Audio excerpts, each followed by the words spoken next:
د سرحدونو قومونو او قبایلو چارو وزارت د هیواد په 7 ولایتونو کې د 343 پروژو د پلي کولو خبر ورکوي. د یاد وزارت مسؤلینو په کابل کې په یوه خبري ناسته کې رسنیو ته وویل چې د ډیورین فرضي کرښې ته نږدې پرتو ولایتونو ننګرهار، کونړ، نورستان، لوګر، پکتیا، پکتیکا او خوست ولایتونو کې د 1 میلیارډ افغانیو په لګښت سره دغه 343 پروژې پلي کیږي چې اوس مهال د 6 پروژو کار جریان لري.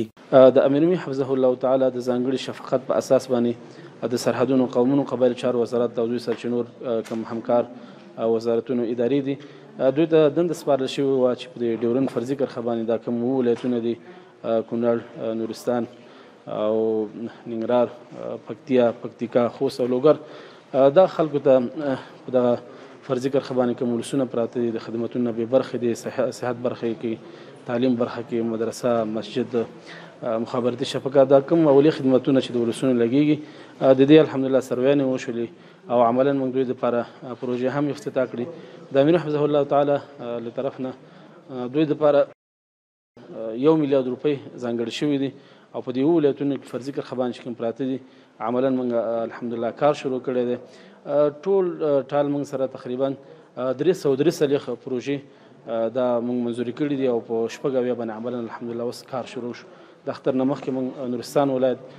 کامدیش او برګمټال ولسوالۍ کې چې 7 پروژې د دې ولایت لپاره منظور شوي 15 پروژې عملا الحمدلله افتتاح شوله. د سرحدونو قومونو او قبایلو چارو وزارت مسؤلینو وویل چې د سرحدي سیمو د اوسیدونکو لپاره به د هغوی د اړتیا وړ پروژې پلي کړي. د برېښنا رسول، د پاکو اوبو رسول، د لارو او سړکونو جوړول، د استنادي دیوالونو جوړول، روغتونونه، دیني مدرسې او جوماتونه په دغه پروژو کې شامل دي او د یادو ولایتونو اوسیدونکي به ترې برخمن شي.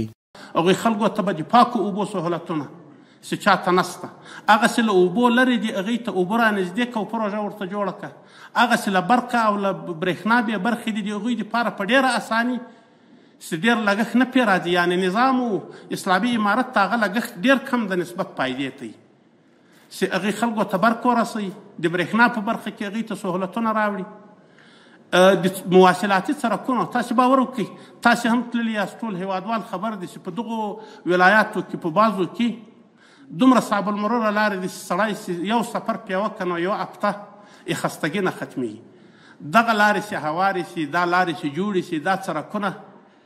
چې جوړ شي د خلکو دپاره به بیا څومره دغه وي حیاتي وي او څومره اهمیت به وي.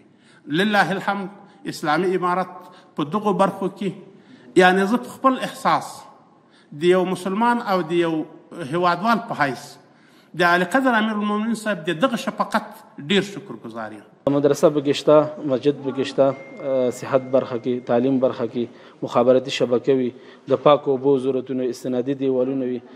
سړک خراب وي، د سړک ترمیم وي، دا ټول پروژې په دې کې شته دی انشاءالله. مسؤلینو همدارنګه وویل چې دغه لړۍ دوام لري او د هیواد په نورو سیمو کې به هم د خلکو د غوښتنو او اړتیاو سره سمې دا ډول بنسټیزې پروژې پلي کړي ترڅو خلکو ته د هوسا ژوند کولو مناسبې اسانتیاوې رامنځته شي.